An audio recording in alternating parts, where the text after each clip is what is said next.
Hi everybody, this is Bill. I'll tell you what's been happening at work.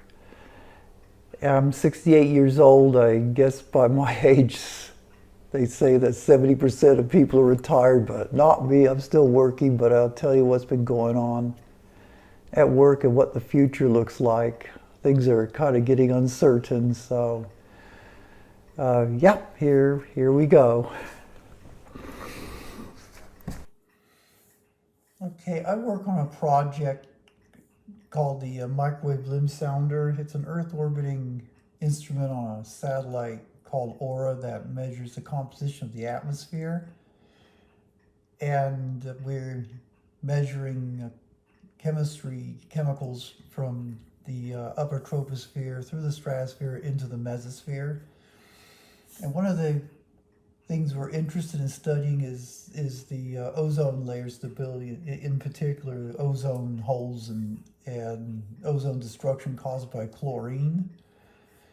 So our satellite can measure temperature, nitrous oxide, nitric acid, water vapor, HCl, ClO, and ozone. And this happens to be over the northern hemisphere during this past winter. Now, one of the things that happens over the southern hemisphere all the time is something known as an ozone hole develops. And the basic process there is that the CFCs that we manufactured back in the 70s and 80s, or even before, get up in the stratosphere, ultraviolet radiation breaks them down. The free radical chlorine can then start destroying the ozone layer. And over the southern hemisphere, this is a pretty significant process that actually creates an ozone hole every year. Here's the northern hemisphere, and it turns out that the ozone destruction occurs there too, but not nearly to the extent of the southern hemisphere, and I'll explain why. What causes the ozone hole is that during the winter times, a polar vortex set up, which is sort of like an isolation vessel. It's got winds swirling around that kind of isolate it from the outside world. And inside of this low pressure system, the temperature gets really cold. It forms ice and aerosol particles. This takes up all of the chemicals, particularly nitrogen compounds, that would actually prevent the ozone hole from happening. So it allows the chlorine to basically be free and radicalized. And then it destroys the ozone in a very catalytic manner, which what that means is that the chlorine doesn't get consumed, but the ozone gets destroyed. It turns out that you really need super cold temperatures for this to happen in order to form the condensed water and aerosol particles for this to happen. In the northern hemisphere, the same thing happens, but because the land masses, the way they are arranged, air as it travels over them tends to compress the air a bit in the stratosphere, and it warms it up kind of just enough to keep this from really becoming terribly catastrophic. But but the process does happen in the northern hemisphere because temperatures still get pretty cold. So this is temperature here. As you can see, the purples is when it's getting really cold.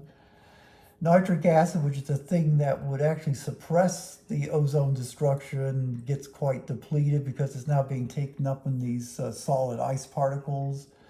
HCl, which is a source of chlorine, also gets depleted.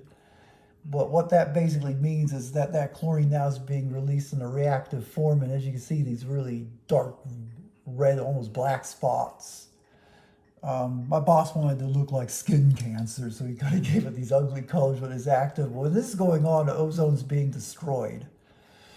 And the destruction, ozone's pretty high at this point because not much has been destroyed, but the destruction rate is about 1% per day while this is going on. So you really need this process to go on for about 2 months to really develop an ozone hole. Unfortunately, in the northern hemisphere, we don't usually get cold temperatures that long to keep the particles around to sequester the nitrogen and HCl to to get a sufficient ozone destruction where it becomes a problem. But what I want to highlight here, you notice that these maps here for the nitrous oxide and the water vapor are blank. And the reason for that is because what happened last year was that the part of the instrument that makes those measurements is starting to fail, and they estimated that we got about 6 months of life left at that time. And our instrument actually is planned to be decommissioned next May. So basically, from the point this failure started to happen, we have maybe 2 years of life left in the instrument, but only 6 months of life in this particular radiometer. And so they've decided, okay, we're just going to turn the instrument on and off, or this part of the instrument on and off periodically just to get some measurements. And just so that way you save the life all the way to the end of the instrument. Now, this is the funny things that happen at my work, but I guess the initial plan was only have it on for 3 days a month. And I said to the guys, I said, well, if we got 25% of life left, relative to the total life of the instrument, I said, why don't we just at least do 25% duty cycle? After some convincing, they kind of agreed with me and decided to go for a week a month. So that's what we're doing now. And so that's the deal. However, something happened in January. I forget what it was, but we didn't even get to turn the water vapor measurement on for all of January. So that month got skipped. But just to let you know, if you can't read this anyway, 22 January, 25th, 28th, 31st, and 3rd of January. And these little black rings in here show when it got cold enough to produce ice. But again, we don't get the measurements, so that kind of sucks. So anyway, continuing on with this last winter, this is the 5th of February, 8th, 11th, 14th, and 17th. You can see what's happening here. Temperature's pretty cold, but anyway, you see the chlorine monoxide is rip-roaring, destroying ozone. And actually, you can even see the ozone starting to go down here because of the destruction. And, hydrogen chloride is really low.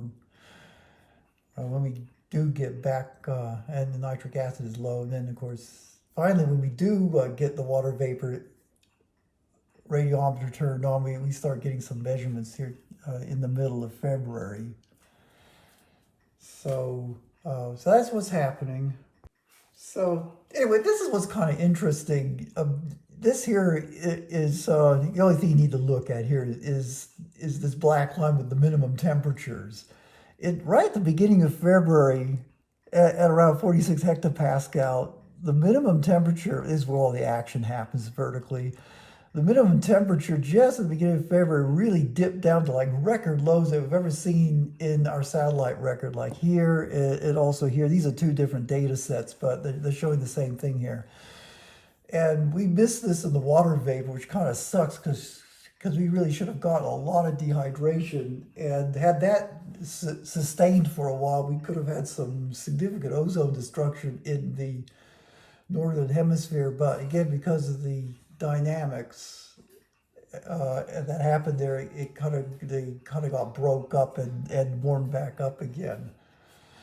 So anyway, what I want to talk about here is that I came up with a way to fill in all these data gaps, and I've shown this in a video, quite some time ago, how this new tool I wrote works.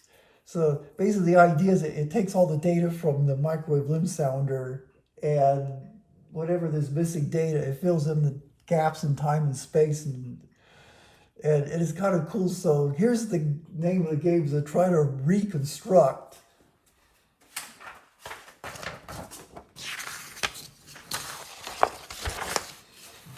what was happening during these times when we were missing data. And so here I'll show an animation of what I think was happening. Here is an animation of water vapor reconstructed from my model from December 2024 to February 2025, looking down on the North Pole. The model combines winds with measured data to move the water around to fill the space and time gaps. The cold temperature event beginning in February shows a very low water vapor, or dark blue, on the maps because water is turning into hydrometeors. Hydrometeors is the term they use to for rain, snow, sleet, and ice. You have to love the names they come up with. So when it's raining outside, we are being bombarded with hydrometeors. Anyway, so the animation kind of goes by quickly, so I just free shot the maps so that way you could see what was happening on the days of interest. But here's the cool thing. On the 3rd of February, see this big blue spot here? The reconstruction says that we should have had a lot of ice being made and depletion of water vapor because it's all converted to ice. So you see the deep blue here. You see it on this day here too.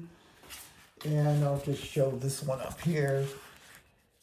On the 8th of February, when things start to warm up, but you can see this dry water vapor being spread out here. And then 11th of February, it's almost all gone. And then by the time the instrument turns back on, it looks like this. It's boring. Not much dry water vapor anymore. But anyway, this is cool. This tool actually reconstructed the missing data from nothing. Well, actually from historic MLS data for the past. And this is a pretty severe test of the tool.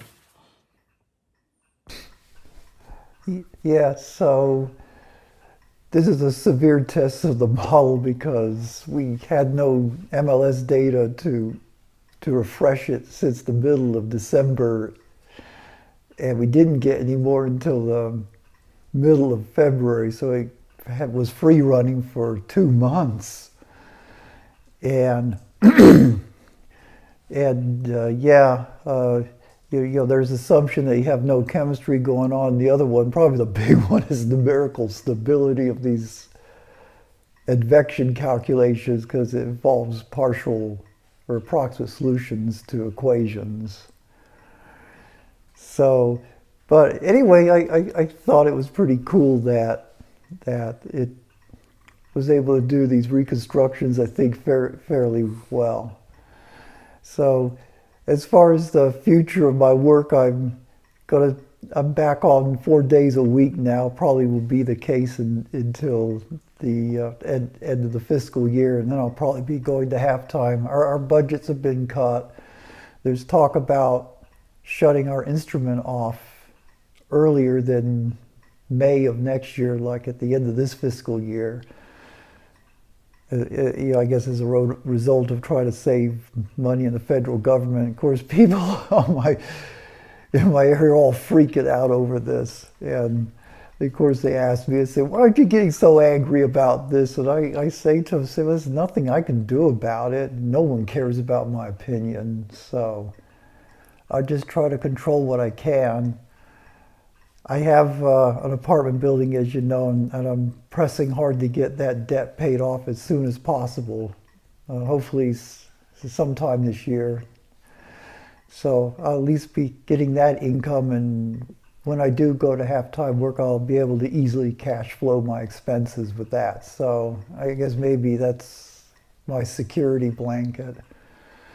One other thing I want to do on work is see if we can, as I've talked about before, see if we can measure the magnetic field from our entire mission. I've set up a way to do this, and on May 22nd, I'll make a presentation on what I have. See if I can sell it to the group or to the project. Hopefully, I don't think this will incur any additional cost, I guess, other than electricity to run computers, because it's going to be pretty computer intensive. So I think I'm making the transition to retirement, maybe somewhat forcibly. My feeling is that, I have my performance evaluation, and the upshot of all this is that it went pretty well. And it was interesting. We were talking about how amazing the project manager is at learning new stuff, and just talent to do this stuff. Of course, I have none of those talents. It seems to be acknowledged by everyone that I really don't. So I just have grit and determination. Yeah, as I say, I don't even really necessarily consider myself to be particularly good at my work. but I'm probably better at it than I am most other things. So if I thought I was really good at work, I would probably really try to hang on and not retire. But since I don't feel that way, that's how I feel. And when I say these things, I have hard evidence to back everything up, because if you saw my video about 5 defining moments, one of them had to deal with failure at my work. So, which, event happened there that kind of told me that, yeah, I'm probably not going to be going anywhere with this. So that's why I feel this way. Yeah, I do wish I could find something that I'm good at, because this is kind of a life struggle for me.